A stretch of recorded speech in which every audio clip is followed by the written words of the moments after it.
Hey everybody, what's going on? Your host AMF1534 here. Welcome back to Let's Play some more Gran Turismo 2. In the very first episode, we kind of outlined all the beginning stuff. We bought our first car, and we got ourselves a driver's license. So, without further ado, let's actually get some racing done. Indeed. We can do the Sunday Cup because it's free. We could have actually done this to begin with if we wanted to, but I felt like getting some more important things done first, so let's go. We shouldn't have much of a problem with this because of the fact that the car that I picked is one that's a little bit higher up on the old totem pole for horsepower. We should be in pretty good shape, so I'm not particularly worried about our chances of winning this. I mean, just by looking between the way that these cars look, mine's a little bit more powerful looking. If I lost to that thing, looks kind of like the hell would that be, like a Geo Tracker or something, then I would just off myself now. So, as you can see, this isn't going to be very difficult. They'll definitely hang around a little bit, but I am going to pretty much ruffle their feathers pretty bad. I'm going to leave them in a trail of dust that will go from here all the way to Topeka, Kansas, which is actually a very long ways away because I don't live in the Midwest. I live on the West Coast, so that would be a very long trail of dust for them to follow. The one thing that's nice about a rear-wheel drive car in this game is that it's easier to take some of those corners because you do get a little bit of that slide action, but in some of the races where like there's hairpin turns and stuff, that can be a real pain in the genitals. So I highly advise that you take those corners with care. Front-wheel drive cars are awesome for cornering because of the fact that they do get better traction in that sense. See what I'm saying? I mean, we're not like blowing them out of the water, but we are keeping them at bay. So it's a good way to earn some money if you're kind of in a situation where there's not really a lot of things that you can do. It's a good way to just go out there and get yourself a few $1,000s at a time.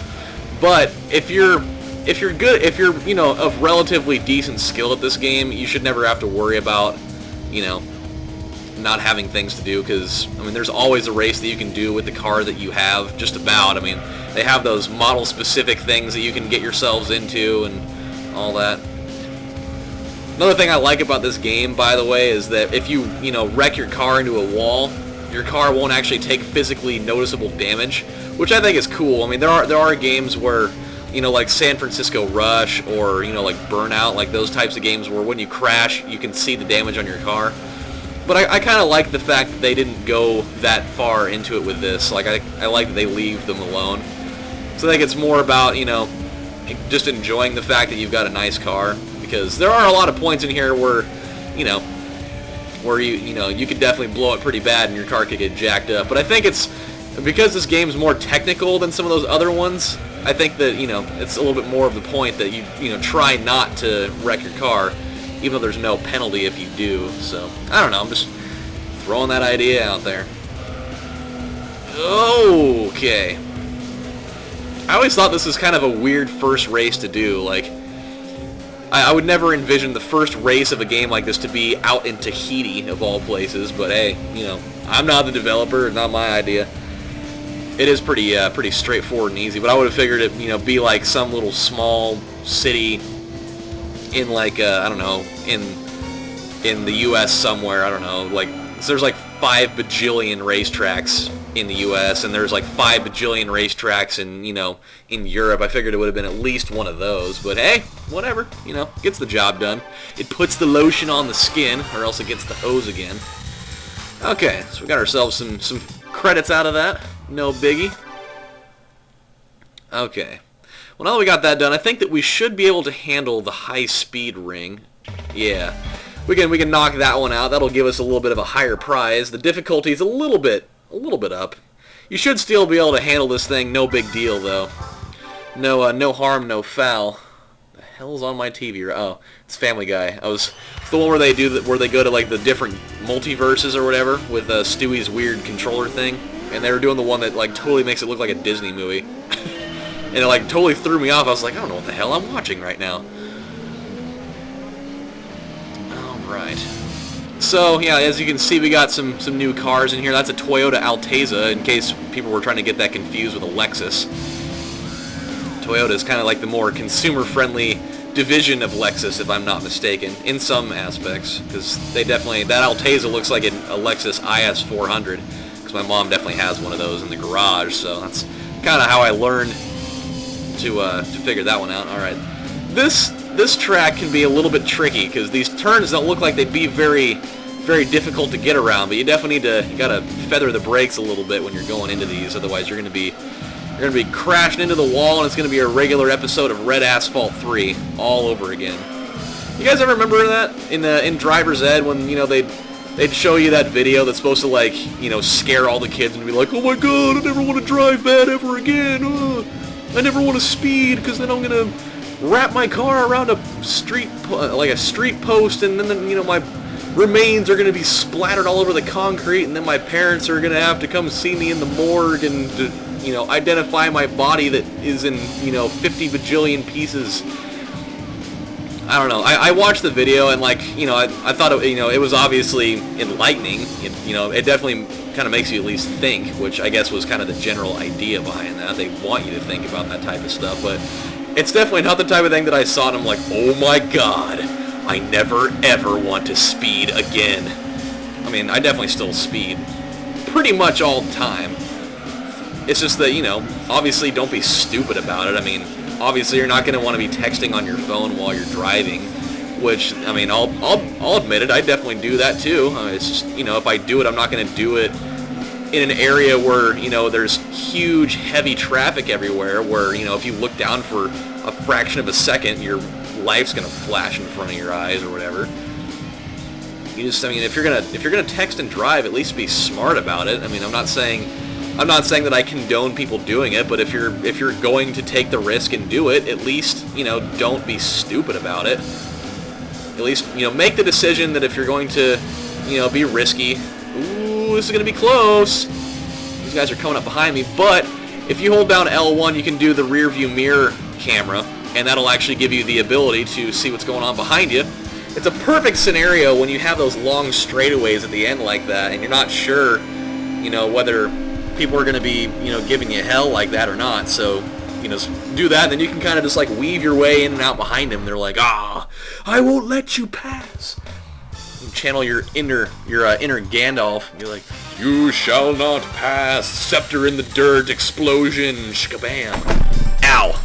That's my knee. Okay, so now that we've got some money, we should probably do this. Before we attack this last one down here, the Red Rock Valley, we're probably not geared for it correctly at this point. So, let's go over to East City. Let's hit up the Nissan garage, the old tuning garage here. This is our first look at one of these. Everything powered by Nismo. I love Nismo. They're pretty cool. So we're gonna put a turbo kit in here. That's usually in this game that the two best ways to up your horsepower would be if your car is turbocharged, then adding a turbo kit in there is the best way. Or if it's if you have the whole NA deal, getting an NA tune-up for cars that are available for that would be the way of doing that for those types of cars. So, but for this one, because usually a lot of Japanese cars are imports and they usually deal with turbocharging stuff, we'll go that way. So we'll do one of these. That'll up the ante a little bit, and we'll also we'll change the muffler. We'll get some semi-racing. Yeah, we'll do the racing exhaust. That'll be a nice, good way to get it up from 2 whatever up to 250. That'll definitely make a difference. That'll add an extra few miles an hour. Okay, I think we're good to go now. We should be able to jump in there and get this thing done. It'll still be a challenge, but I don't think it's going to be anything that I can't handle. There's definitely a couple of nice-ass cars in this race here. So the nice thing is you can do test runs too. That way it won't affect your overall win percentage, because they do display that. Not like it's a big deal or anything, but it'll also kind of show you what you're up against if you're not quite positive what you're going to see. So if you go into one of those sports car races and you're not sure what car to buy, you can go do a test run, or they actually allow you to get a demo of it. Ooh, yeah, it sounds a little bit better now. Ring, ring, ring, ring, ring, ring. I feel like that's got to be bad for a car when that happens. Just having it, tethering on red line the whole time. Ree, ree, ree, ree, ree, ree. Hey, it's a Ford Mustang. Definitely no match for this guy, though. Let me tell you what. Boy, let me tell you what. I mean, I'm definitely going to use this Let's Play as, you know, both a thing to talk about cars and stuff, and I'm trying to stay on topic with some of these things. But also, I'll probably use it to talk about like just random things. I mean, a lot of my videos involve random banter about this and that and the other. So, you know, if you find me talking about random things on the regular, that was kind of the point. That way, I mean, because racing games like this can get pretty monotonous, so I want to be able to, you know, keep things interesting, spice up things in the bedroom a little bit, so to speak. Man, this track layout is really something, let me tell you what. I mean, look at that diagram for it. It looks like somebody's intestines. It's just like, oh, everything's a jumbled mess of BS. I do love the fact that now that we have that turbo kit in there, our car sounds a lot more awesome.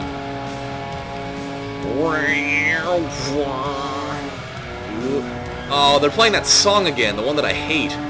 With the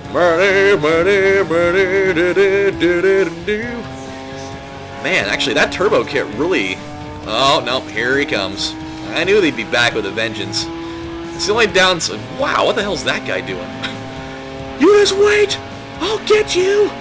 Actually, he kind of is getting me right now. These guys obviously must have a better top-end speed than I do. That's kind of unfortunate. I didn't really anticipate that. I thought that I was really going to have the upper hand here. But as long as I can have, you know, a decent gap between them when I hit that final turn, then everything's probably going to be okay. There we go. Yeah, that little S-turn that we just hit, we'll definitely be seeing that in a couple of license test areas here a little bit later on in the game. I think it's on the A test, actually, the standard A-class license where they throw that in there. And I hate it. I hate it, because they give us one of those, like, mid-engine cars. So it's still, like, rear-wheel drive, but it's like a car that apparently the engine must be in the middle of the car somewhere. I don't even know. I'm not really sure. Oh, that was just what my instincts would tell me. Thus the name mid-engine. But, I don't know. Like, the handling for those cars is usually pretty shitty, so let's just, here we go, here comes the final turn. If we can get through this, you know, pretty clean, there we go, good old clean shaven turn right there. Should be able to do it. I don't think they're gonna catch us. Everything's all good here, all good on the western front. There we go, everything's all hunky-dory. Definitely a lot better than I thought I was going to start this off with. My God, look at that car go! What the hell is... Oh, that's the Plymouth Spider. Okay, that makes sense. Those cars are kind of quick. Not quite what I thought it was going to be, but hey, you know, at least we're winning. This is a very good car to have. When I was younger, I used to start this game out by picking up like a Honda Prelude, and I'm really not happy that I was doing that. That was definitely not the best choice. We'll put it that way.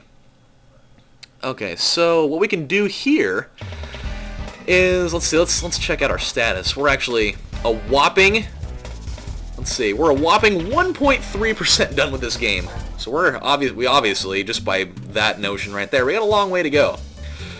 Let's see, what can we do? Let's see, can we actually, I'm curious, can we jump into a special event maybe? Skyline R34s, I don't think that, no, that's not what we're using, okay. I was just curious, I thought maybe we could do it. Let's see, we only got $5,300 though, so I think we got some extra waiting to do. I think that we could, let's see, we can do the Clubman Cup, yeah, that's right, okay, so we have the 3 of these that we can do, and then it'll probably be time for us to buy ourselves a new car. So, when we come back, sorry, I was kind of doing like a little yawn thing there. When we come back on the next episode of Let's Play Gran Turismo 2, we've got the Clubman Cup to do. So we got the Rome Short, Grindelwald, and the Rome Circuit. That's the extended version. So it was nice seeing you guys. So this is your host, AMF1534, saying thank you guys for watching, and I will see you next time. Have a good one.